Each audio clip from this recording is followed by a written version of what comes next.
All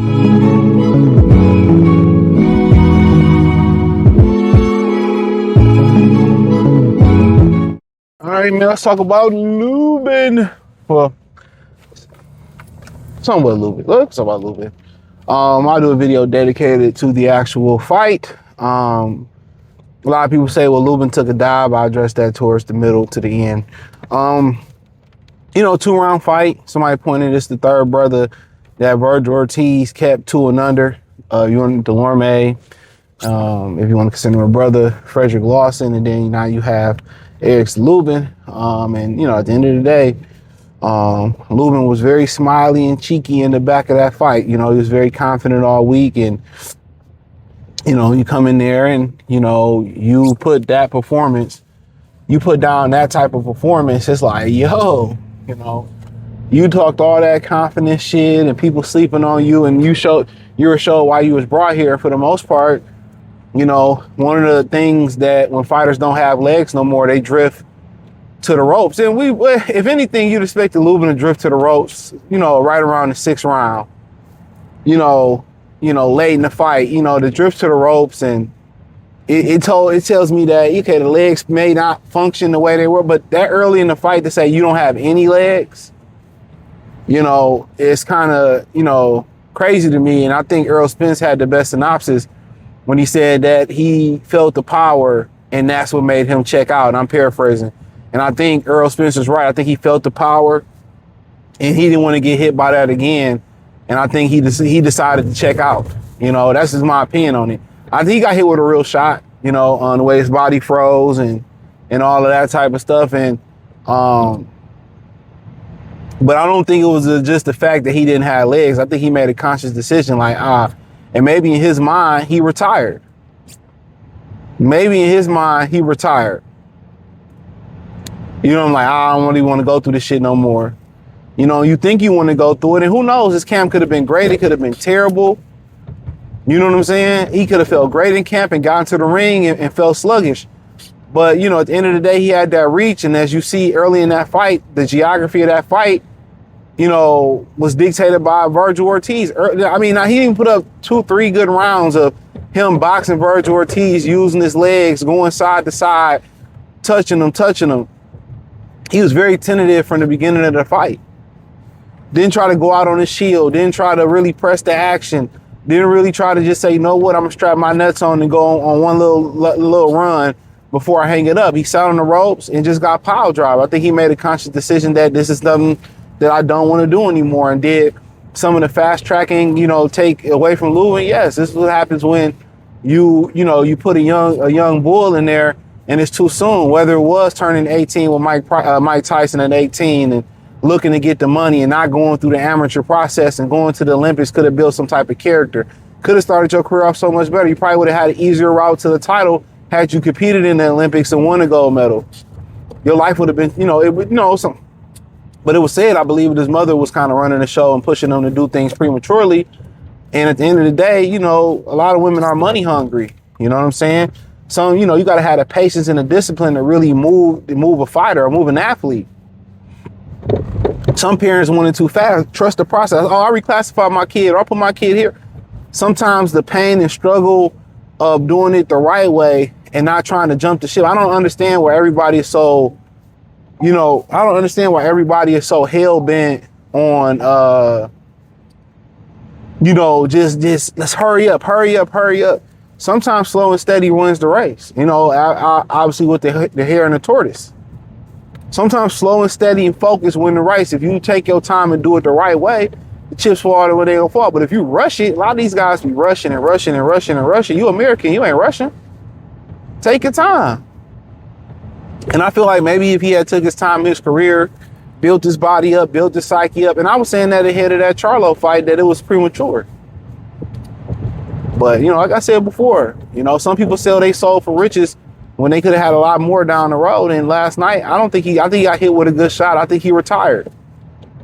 Now, he may still think, oh, I got it. I move up and weight to give me a little bit more advantage. But I think he retired in there last night. And I think the retirement didn't happen where he got punched on the ropes. I think something happened in the first round where he got hit with a shot. He like, yeah, I'm not going to last that long. So I'm out of here. I think he checked out in the middle of that fight before the knockout.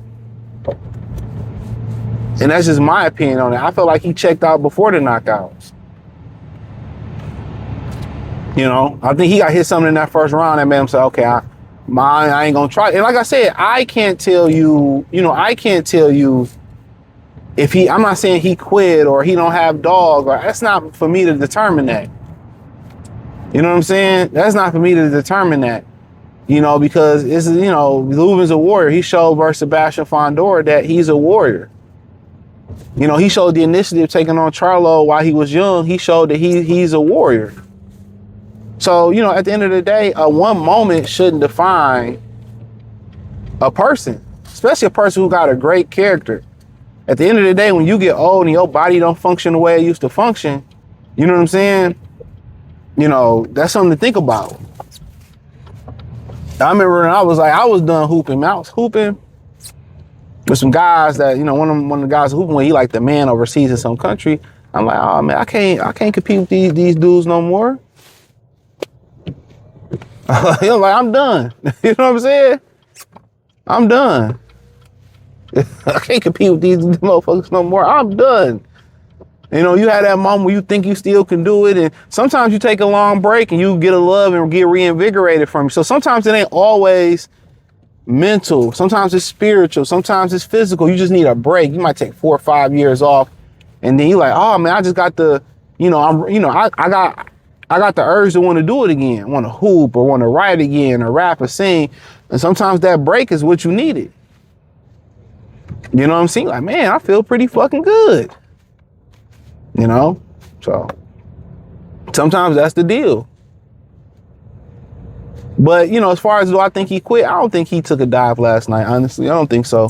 Only thing that made me kind of skeptical was the fact that he was smiling too much backstage for me.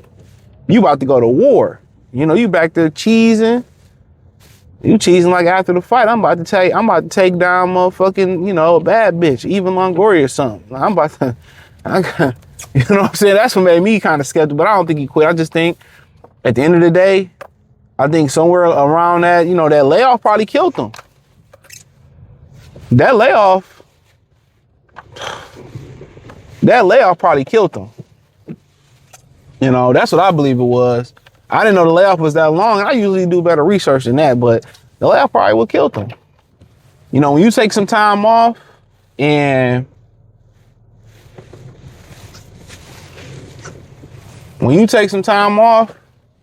from something physically, and the older you get, like low key, it's hard to make that comeback.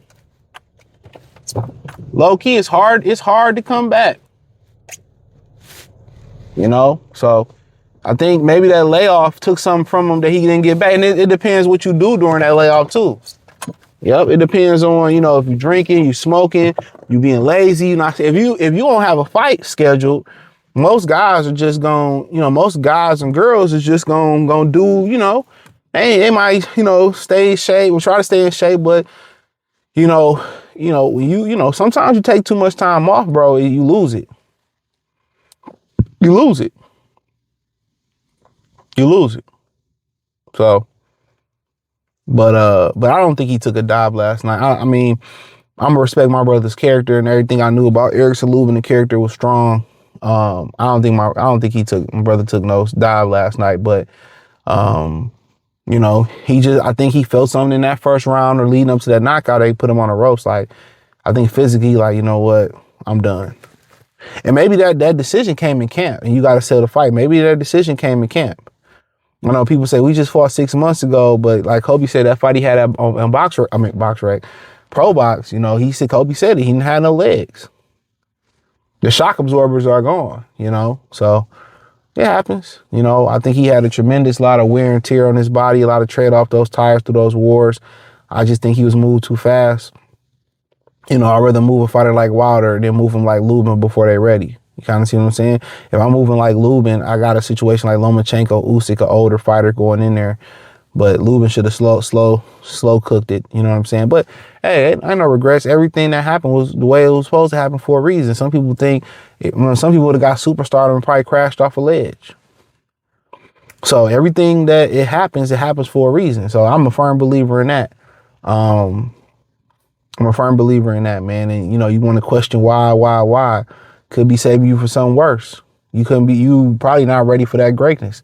But shout out to Lubin, man. So, you know, if he decided to call it a career, ain't bad at it. If he decide to, you know, see physically what's wrong or whatever, maybe move up and see, maybe gaining a few pounds can happen. He's been at the weight for 11 years, you know. So we'll see, man. But good win by Vergil. Explosive, you know, hard punching guy. So yeah, shout out to him. Hit the link in the description. Check out the fight reaction playlist. Hit the link tree. It's the first link there. Find me on X, Facebook, Kick, Twitch, the whole 9. Peace.